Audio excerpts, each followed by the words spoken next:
auto and other loans are likely to see a drop in interest rates after the Reserve Bank of India cut the key benchmark rate on Friday. The Monetary Policy Committee, headed by the new RBI Governor Sanjay Malhotra, slashed the repo rate by 25 basis points to 6.25%.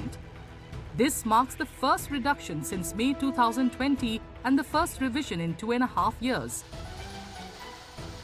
After a detailed assessment of the evolving macroeconomic and financial developments and the economic outlook, as I mentioned, we are forward-looking, the MPC decided unanimously to reduce the policy rate by 25 basis points from 6.5% to 6.25%.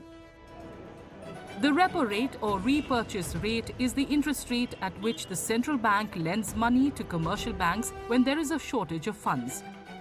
When the repo rate is high, borrowing costs for banks increase, which is often passed on to consumers in the form of higher interest rates on loans.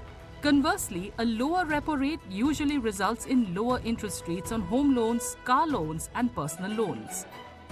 For example, if a home loan borrower is paying 9% interest on a 20 lakh rupee loan with a tenure of 20 years, the monthly EMI would be 17,995 rupees.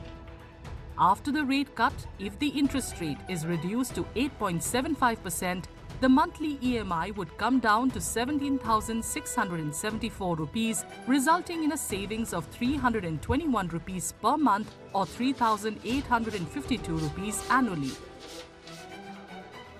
However, banks typically do not reduce EMIs immediately.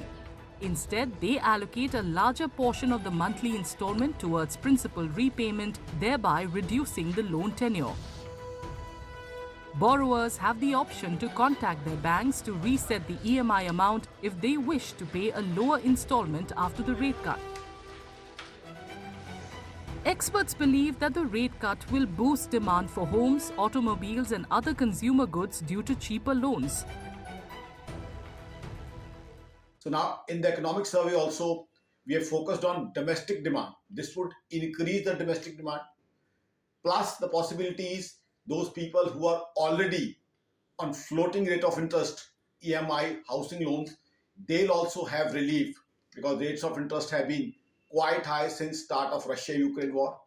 So I think it's a nice decision. Banks, however, may take some time to pass on the benefits of the reduced repo rate to customers. Based on past trends, this usually takes a month or two.